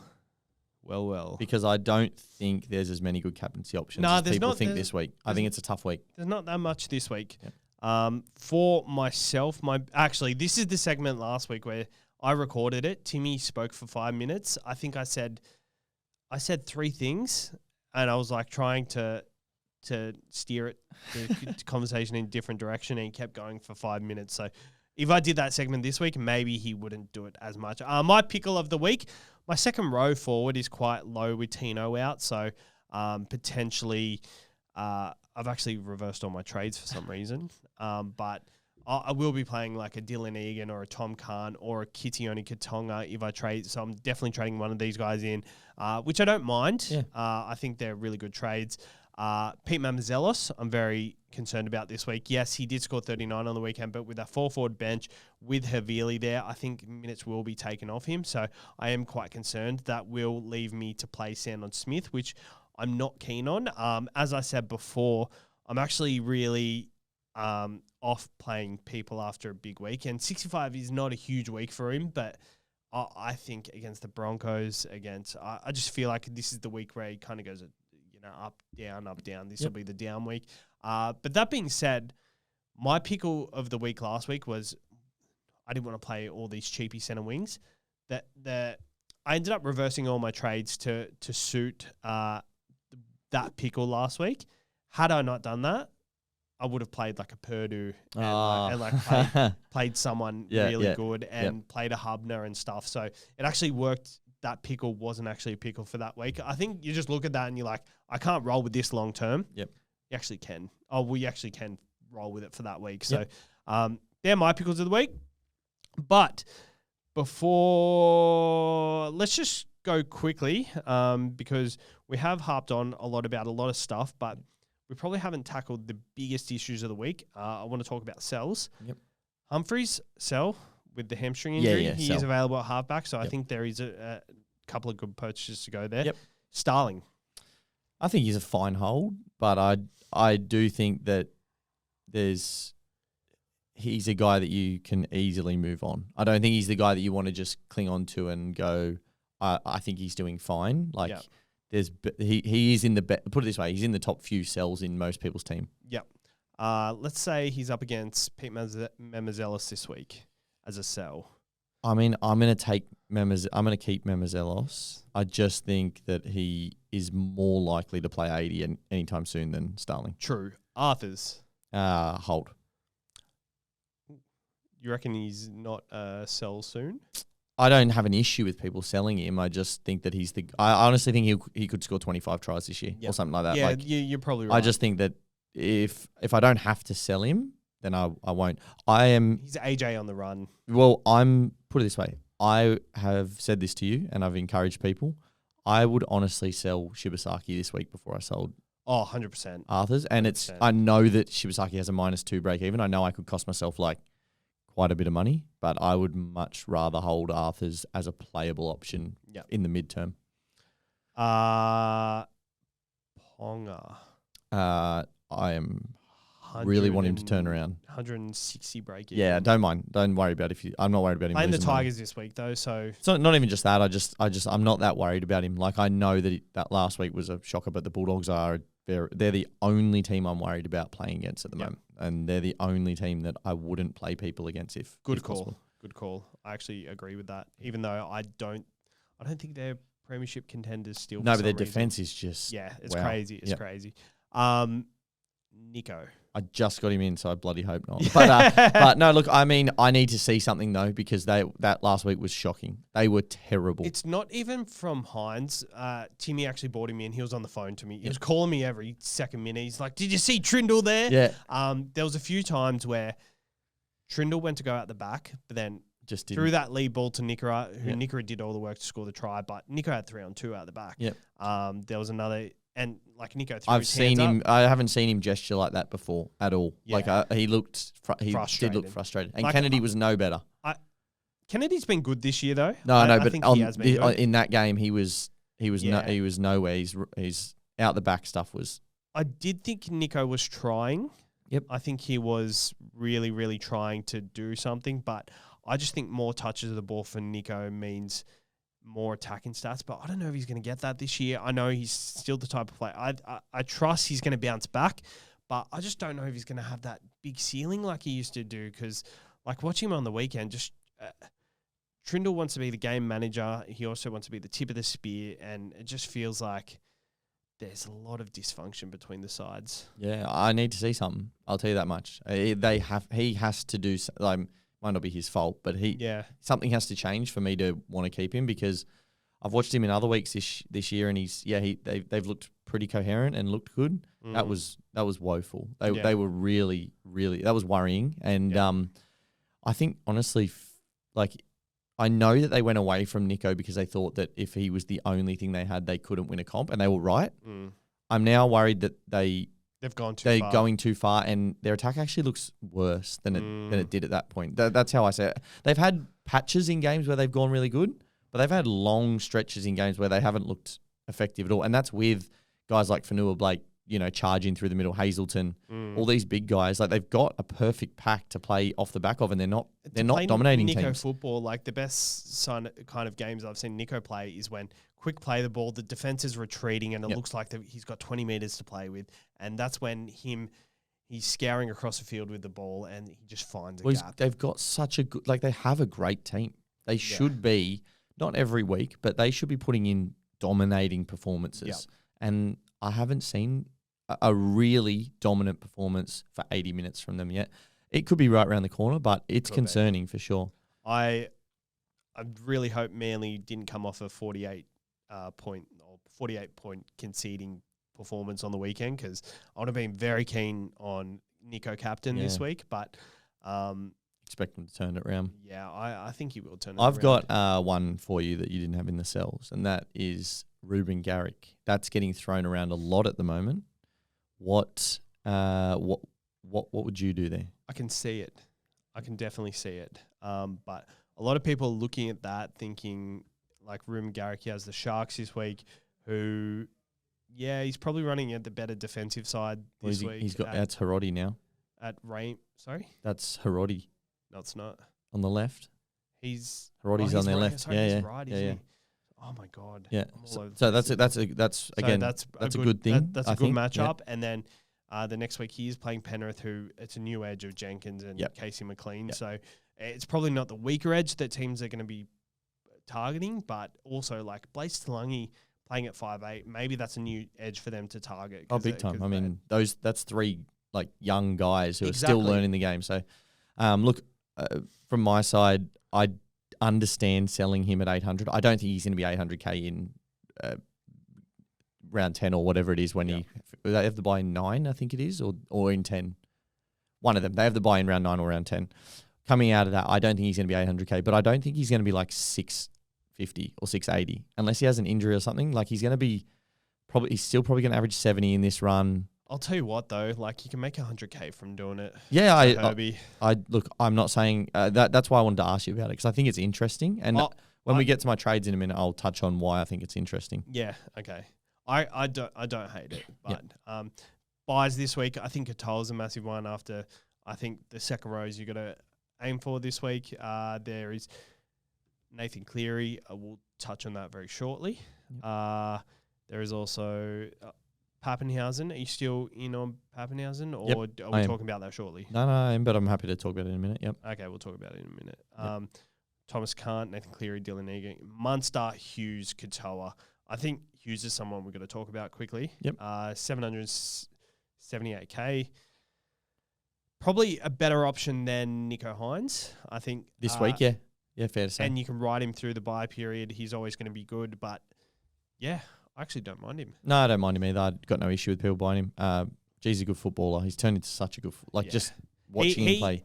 We talked about, me and Timmy, about the guys in their attack. Jerome Hughes is their guy. Yeah, he is. The only difference this year is, like, he's he has lost some money already from where he started last year. So he's now heading towards that area where he's actually really viable. But yeah, Munster, when Munster plays, he does command more ball on that left. Yep. And I mean, when he plays without two busted hips, like Munster looks pretty good at the moment too. So yeah, Hughes is a good buy this week. I have no issue with anyone buying him. Yep. All right. Tax season is around the corner. Get Carl McGrath to do your tax return, and he will legally maximize your tax refund.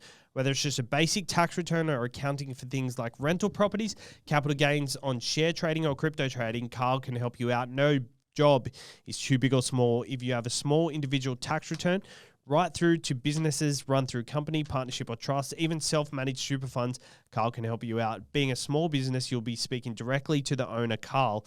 No work is done overseas or done by junior staff. Carl does everything himself. No matter where you are in Australia, Carl can help you out using FaceTime, Zoom, etc. He can help you out no matter where you are. Some of Carl's clients he's never met in person, so I know that I've said this every week. I hate going to the accountant because it's on the busiest street in Penrith. I hate doing that. So I think I'll be hitting up Carl this year for my tax return. For listeners of the podcast, he can do it for $110 for a basic tax return. Even if it's more complicated, he'll help you out for price. He loves SuperCoach too. So give Carl a call on 0401 044 839 or head over to his Facebook page, which is in the link in the description. Let's talk about our trades this week. Grant, I'll kick it off with you. Yeah, so at the moment I got two options, and that's why I brought up Garrick. So Yep. I'm not really on the fence. So my preferred option at the moment is going to be I'm going to boost this week. It'll be my third boost. Shibber to Pappy, Hopgood to ECAT, and Safe After Egan. Shibber to Pappy, Hopgood to ECAT. Yep, and Safe After Egan. Yep. So Safe After Egan, obviously the enabler in there, and then I get two Storm players. I've been keen on Pappy, as you know. I'm still very keen on Pap. I know that people are sort of doubting his ceiling, given Hughes and Munster do get a lot of touches, and I understand that. But he already has a 130 this season. He hasn't scored below 60. He's kicking goals. I think in the short to mid-term, he's an easy buy. In a spot that he's really, we talked about till we're blue in the face already, it's a tough spot fullback at the moment. I don't think Pappy is the type of guy that I would normally want in this spot, but right now he fits what I need. Alternatively, I have thought about selling Garrick to get Gutho. I would still get ECAT for Hopgood, and I would still go Safe After Egan. So the change would be, instead of Shibber to Pappy, I would go Garrick to Gutho. I have no other way to get Gutho this week, and that would simply be if I believe that Gutho is the must of all musts, I suppose. I would have to give up Garrick to do it. I'm not that keen on it. I would rather go the three sort of mid-range, or Hopgood shouldn't be a mid-ranger, but he bloody is at the moment. 3 mid-rangers to 2 guns and a cheapie. That's always the preferred sort of trading thing. But the question is, how close can Pappy get? As I said earlier, I need to get someone who I genuinely believe can beat or get close to Gutho, because he is 150k cheaper. But I'm not that worried about cash right now. It's not that I only need points, but I don't want to miss Gutho if he's going to go on another 3 or 4 week run where he averages 90 or 100. Yeah, I guess the thing with Gutho is 3 out of 4 games he's turned up. So, surely that dries up soon. But maybe, but he also turned up in the trial against the... I mean, I know he's already done it against the Bunnies. He did too. Turned up in the trial against the Bunnies in 50-something minutes. Jesus Christ. And he is the man. He's the man. That was with Finau scoring all those tries on that. It is that... the Dragons are a lot of things right now, and one of them is bloody hard to follow. But they are humming on that left edge. Yeah, there's no denying it. But yeah, I mean, those are my trades at the moment, and I'm not really tossing and turning on them. I'm pretty confident on the Melbourne one, because I don't really want to try and buy a guy who's got 300s in a row, because I don't think it's the stage of the year where it's like Turbo, where he just keeps banging them out. But yeah, it's tough. I think either way I get ECAT and Egan, so that gives me a bit of comfort in that I'm just making one decision. Yeah. But yeah, I would really need... I can keep Garrick and get it. It's not just Pappy versus Gutho. It would be, Pappy and keeping Garrick versus Gutho. I actually think Pappy kicking goals. He definitely is kicking goals now with Jerome Hughes back. Yep. I think Jerome Hughes back is actually a good thing for him. Yep. On that right edge. Well, he's been down that right edge a little bit more than him backing up a bit more. But I think Garrick versus Who would it be if you don't have Garrick? Well, I'd be selling Shiba, so it would just be me playing it would be a bench spot player, base, so which is fine. I think Garrick over the next few weeks is going to score similar to these guys. Yeah. So you might kind of lose out in the short term, but then I think Garrick, once these matchups open up again, you hate not owning him. Turbo's still out for a little bit. Yep. He does play the Dragons next week Yeah. as well Yeah, at 4 Pines Park. Yeah, no, as I said, he's undercover, because he plays Hiroti and then he plays the Dragons, and then he's got some matchups where he actually can still score points. He proved that last week. He got denied a try that I've got no idea how they denied that. So he was really a bee's dick away from a 70. Also, in round 12, the first bye round, he is playing. Yep. He's playing Parramatta that week. And he has the Cows in 11, is that right? Yep. So, I could sell him and get him back in that period. There's no denying that. Well, if that's the case, I don't hate it. But then also, back 4 Pines next week, if they lose against Sharks this week, then that's it's going to be worried not to own him over the next 4 weeks. I completely agree. And I know they have a buy in there. There's a lot of good reasons to oh my God. There's a lot of good reasons to sell, right? I understand it, and that's why I asked you about it. But for me personally, I hate trading sideways at this stage unless I have to trade sideways at this stage. Yep. And I don't think I do this week with the Pappy move. That's my view. Yeah, 100% agree. I'd go along that route. For me, I'm boosting, and you didn't even say the word boost there because I think this time of year it's just a given. That's it. I am trading Emery Gula to Dylan Egan via Jules. I'm trading Tom Gilbert, which I might reverse that potentially, to Tom Kant. Yep. I do like just the quick cash grab there. And then I'm selling Tom Starling to Nathan Cleary. Nice. So my halves are now Nico Hines and Nathan Cleary. I think Nathan Cleary, he looked really good on the weekend. Yeah, if you don't own Cleary, I actually think he would just about be the buy of the round. Very 100%, close. Yep. And the market watch shows that. He's the number 2 traded in this week, I'm pretty sure. But yeah, I do have, after trades, I have 246K in the bank. So there's a world I can just, instead of trading out Gilbert, trade out Geimer and, fix a spot. Yep. Because I've still got Royce Hunt in the front row, which it is concerning having these guys on my bench. But because I am playing from so far behind, building depth is probably not a worry now. No, yeah, you want your best. I probably just need to get 18, 19, now. 20. Yep. So if I sell Gilbert, it allows me to, or if I sell Gilbert, it just gives me the cash to upgrade in my center wing next week, who, could be a Herbie. I could get a Katoa somewhere. I've got the flex. So if Jerome Hughes is someone I want to look at, I can get Jerome Hughes in the flex position. So I just like having that cash in the bank. And Egan and Tom Kant. Tom Kant is someone who in a couple of weeks I can upgrade. The other thing is there's every chance that he outscores Gilbert over until then anyway. So you're not just treating him as look. I don't love getting 2 cheapies when I boost. Yeah. But if that's your way to get Cleary and make sure that you can get another gun next week, then I get it. I don't need to do them 2 trades to get Cleary. Yeah, but if it's, you got to always think about the next week. If that gives you the cash, as you said, to go a mid price somewhere to another gun, without trading, I think it's a good move.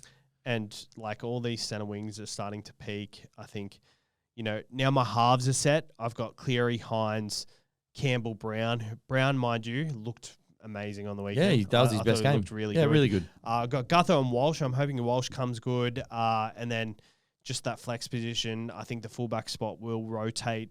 Maybe Latrell comes out of the blocks, but then the hooker spot is going to be something that we still don't know yet. So I think that's okay to wait on. Front row is set. It'll just be the center wings and the second rows to jump on. Tipping point. All right. Tipping point. I gave you the tipping point things. I didn't put in my run sheet, so I'll just go back to it. So the tipping point players. Last week, Timmy got over me. He absolutely pumped me. I think I only got 1 last week. We're going pretty good at the moment. We're coming good. Thanks to Timmy. I think Timmy's 3-0 with me. Maybe I'm down 2-1. You're down 2-1. I'm not sure what the total score is, but the tipping point for us is Tom Kant, Elias Katoa, Jerome Hughes, Nathan Cleary, Nico Hines. So we're going the halfback route, and hopefully all of these score this week so we can get the multi up. All right, so Tom Kant, let's start at 35. I'll go over and I'll go 50. I'll go over 50 and I'll go 53. I'll go over 55. Over 55? Yep. I'll go under 55. Okay. Or It's okay, you're not locked in yet. It's your choice. I'll go over 57. I'll go under. Oh, could you imagine if he goes under? If he goes under 55. All right, let's go Elias Katoa. You can start the line because you're buying him this week. Yeah, I'm going to go over 75. I'll go over 80. I'll go over 82. I'll go under 82. Okay. It's funny. I was getting ready to type something then. I wrote Katoa under, and I was just waiting to see what you said. And 82 was the number I had in mind. Yeah, well. All right. Jerome Hughes. I'll start at 65. I'll go over 75. Playing the Warriors. Oh, he loves the Warriors too. Oh, he's a good purchase this week. You try to talk yourself into it. Oh, no. You can't go away from Cleary, mate. Trust me. He's a very good purchase this week. You're already going to make it. We haven't finished the episode, and you're going to try and change your trades. Yeah. Oh, maybe. You'll have to update everyone later. Probably not. I'm going to go over 90. I'll go under 90. Even though I think it's a very good chance, I just He's got 118 against him last year. Yeah, he's a Kiwi. He loves him. He loves playing him. Nico Hines. Far out after last week. Playing Manly 3 o'clock. Look, I'll go over 55. I'll go over 75. I'll go under. Yeah, I'll take that. I'm comfortable with that. I really want it to be over, but they'd needed to change substantially. All right. Cleary versus the Dolphins at. Hold on, just let me get it up. At Suncorp. Yep. Love Suncorp. Yeah, you can set your line, mate. Averages 105 versus the Dolphins. You're buying him. 105 versus the Dolphins. I'll start at 105 and go over. I'll take unders. 105 is a lot of points. He's my vice captain. Well, I shouldn't say that yet.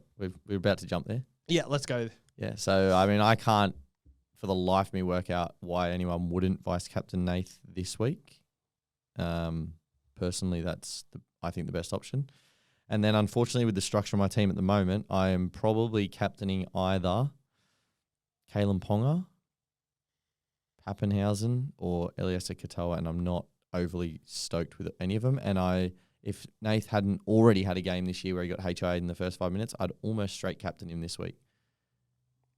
I don't like doing that, but that's what I don't have Gutho, and I don't see any other can't miss guys. Maybe Pappenhausen's floor's decent with the kicking, but I don't know. I'm a bit lost with that this week. All right. My vice captain is Thomas Kant in the last game because I'm captaining Cleary. Yeah, there you go. At Suncorp. Are you sure you want to do that? Don't you own Gutho? You don't want to go VC and C? I own Gutho. You just don't want to loop at all? I don't want to loop. That's fair. I don't want to loop. And I'm looking at the best captain option this week.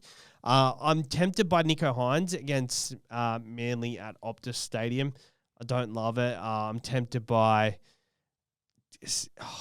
far out. That Melbourne matchup is at Amy Park too. Yeah, it is. And it's a day game, 2 p.m. Sunday. Oh, that's going to be a fucking beat up.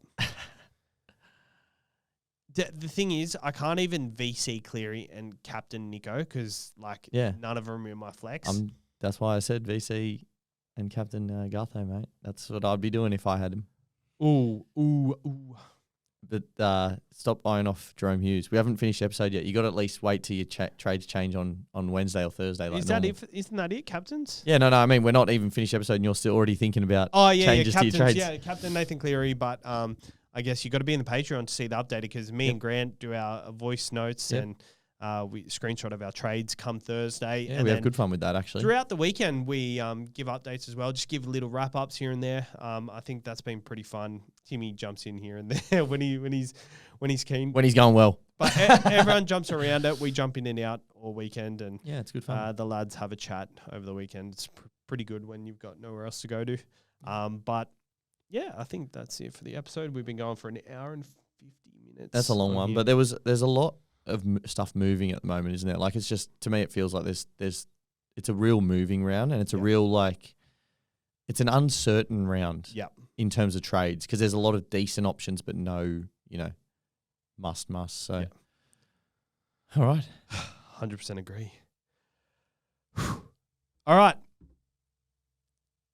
That was a tough one. See you later, partner. See you, mate.